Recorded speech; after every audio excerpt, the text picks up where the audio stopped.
Salut chers compatriotes.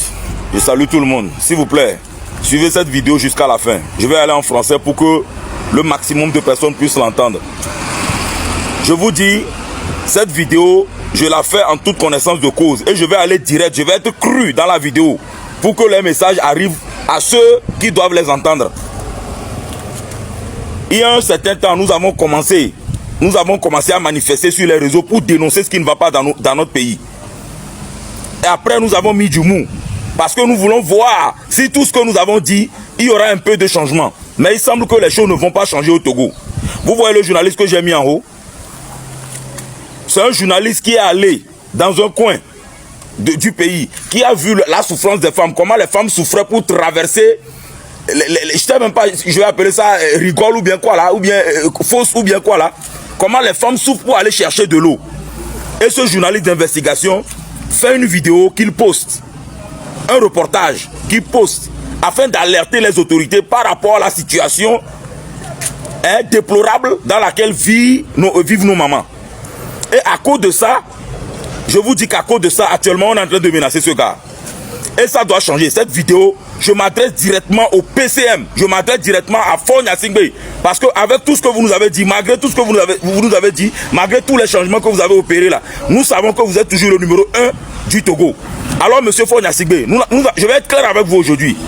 Votre personnalité là, nous on n'a rien contre votre personnalité. Hein. Nous sommes déjà sacrifiés, nous sommes déjà prêts à mourir. Alors ne menacez plus pour en faire de mort là. Nous on est déjà prêts. Si vous voulez, tuez-nous tous.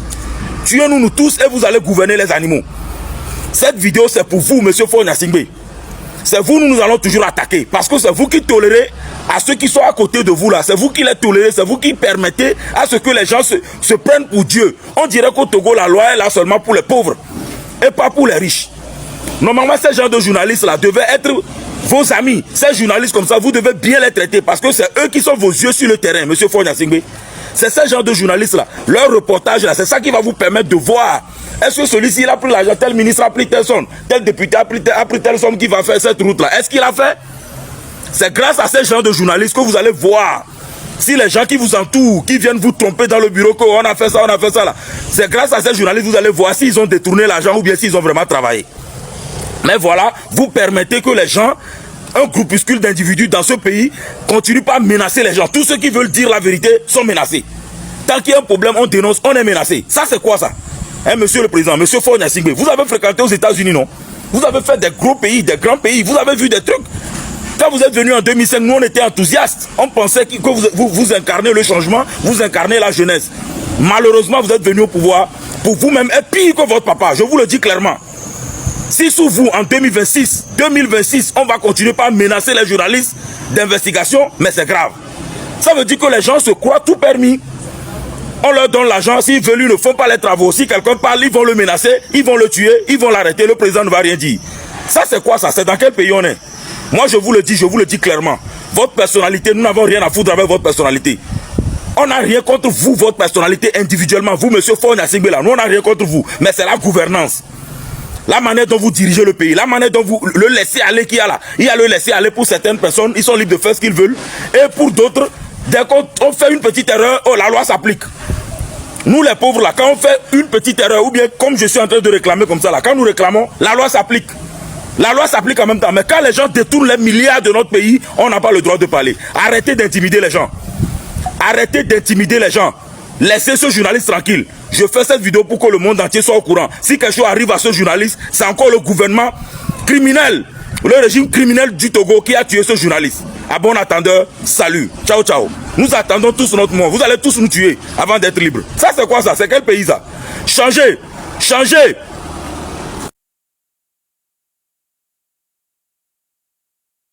Salut, chers concitoyens togolais, c'est M. Kolané.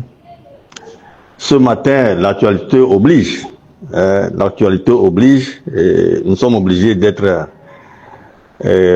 au niveau de l'actualité. Cette sortie, c'est par rapport à notre jeune frère, un journaliste qui a fait un reportage là, au niveau de Adétikopé, où il a monté des maisons où on a écrit à casser, où il y a des guerpilles, et les femmes qui faisaient des parcours de combattants pour aller chercher de l'eau. Et ce journaliste il s'appelle Roger, non? Même Ferdinand Haïté, dans son live de dimanche, a fait allusion à ce monsieur, qu'il paraît que, avec tout ce qu'il a fait, et il l'a publié pour qu'on puisse avoir l'information, on cherchait à l'arrêter. Et le jeune homme même est sorti sur les réseaux sociaux pour nous dire qu'il a été invité par la RAC, et il a été conseillé.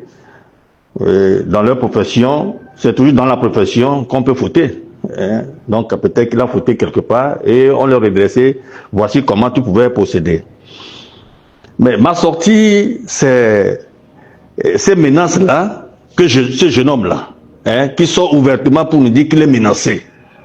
Et qu'il paraît que le dossier là, hein, qu'il a montré là, la femme là, hein, que tout le monde est en train de dire sur les réseaux sociaux, Aïcha ou bien Aïcha là, c'est un surnom ou bien quelque chose comme ça, mais hein, que c'est tout un domaine, c'est comme ça là, plusieurs domaines comme ça. Certains sont en train de dire qu'ils ont travaillé même avec elle dans son entreprise.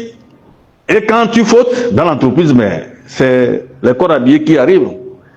Les gens citaient même le nom du colonel Massina, qui était le directeur de la gendarmerie, qui était derrière cette femme. Donc je demande au service de renseignement de faire des enquêtes, hein, parce que nous n'allons pas dire ce que nous ne connaissons pas, ou bien faire des supputations. Faire des enquêtes, parce que dans ce pays-là, les gens ont toujours porté les habits du parti, à l'époque RPT, aujourd'hui unis, parce qu'on est dans unis là, tout est permis. Non, nous sommes dans une république, hein. Quel que soit dans le parti où tu es là, tu es citoyen togolais. C'est ce que nous voulons construire. La dame là, elle n'est pas au-dessus de la loi. Même le journaliste qu'on est en train d'intimider nous informe qu'il y a 4 magistrats qui sont dans ce dossier-là. Ah, Abdoulaye Yaya l'a dit, et le président de la Cour suprême, que la justice togolaise là, elle est malade, surtout au niveau des fonciers, la corruption. Le jeune homme continue en nous disant qu'il va citer les noms plus tard. Je vous dis, c'est l'heure de la lumière. Méfiez-vous. Le PC de la 5e République qu'on nous impose a bien dit, interpellez-nous. On ne peut pas voir partout. Le jeune homme vient de faire le travail que le PC a demandé. La preuve est que quand c'est sorti, le jeune homme est revenu nous dire que le PC a envoyé des gens, des officiels politiques, comme l'armée et les forces de sécurité, pour aller vérifier les faits. Et on a soulagé cette peine hein, de la population là-bas. Et les travaux sont suspendus pour le moment. Mais le reste, il reviendra nous informer. C'est le journaliste qui nous disait ça. Vous savez, ne piétinez pas les Togolais à cette heure de lumière. Hein. C'est fini cette récréation. Le Togo nous appartient tous, hein, quel que soit votre argent. On ne sait même pas comment est-ce que vous l'avez gagné. Parce que dans ce pays, nous avons su comment est-ce que les gens sont devenus des millionnaires, des milliardaires, au dos du peuple togolais. Ferdinand Haïté même a dit, Soutodier là, qui était directeur de comment on l'appelle là, OTN, non? Qu'on a perquisitionné sa maison et on a trouvé en liquidité, plus de 3 milliards, avec les lingots d'or. Le journaliste Ferdinand Haïté qu'on a fait fuir le Togo. Moi, colonialiste, je ne fais que relayer ça. Et de nous éveiller. Mes amis, personne n'est au-dessus de la loi. Et chaque fois, je vous dis, toutes les secondes qui suivent, c'est la vie et la mort. Et personne n'est au-dessus de la vie, ni au-dessus de la mort. Aimons-nous. Mettons-nous au service de la République. Regardons nos concitoyens. Ayons l'empathie. L'empathie et soyons patriotes. Pour qu'on puisse avancer. L'intérêt d'un individu et l'intérêt général, c'est une différence. Quand je vois cette population d'Adétikopé qui se lamentait, d'abord pour aller chercher de l'eau, dire que tu as souffert, tu avais un salaire de 35 000 francs, tu as pu cotiser, tu étais un homme de sécurité, tu as pu cotiser, payer un lopin de terre, on te dit de déguerpir pour aller où? L'humanisme, à un niveau donné, est très important. C'est pourquoi je dis que c'est toujours l'humain qui est au centre du développement. Mettons l'humain. Je n'ai pas grand-chose à dire, d'avertir les uns les autres, nous les concitoyens togolais, de nous mettre au service de la République. De nous mettre au service de la République. Aucun magistrat, Aucun force de l'ordre, de sécurité ne peut venir à bout d'un peuple déterminé. Si nous sommes tous déterminés, cela veut dire on est éveillés, on connaît nos droits et nos devoirs. Nous allons pas nous laisser piétiner par un magistrat ou bien des magistrats, ni par des forces de sécurité et de l'ordre. À moins qu'ils aiment la République, ils sont les hommes dignes, ils sont les hommes de valeur. Et ils exercent leur métier conformément à l'éthique et morale de leur fonction. Mais ceux qui sont les zélés là, les voleurs, les truands, les corrupteurs là, qui cherchent leurs intérêts, nous allons les démasquer et les exposer. C'est l'heure de la lumière. Ça, Kolani le dit. Je m'arrête ici et le Togo a besoin d'une assise pour qu'on se regarde et que les meilleurs, les vrais meilleurs, viennent diriger cette nation. Je m'arrête ici, c'est M. Kolani. De la lumière vers la lumière, que la Providence veille. Une heure de prière.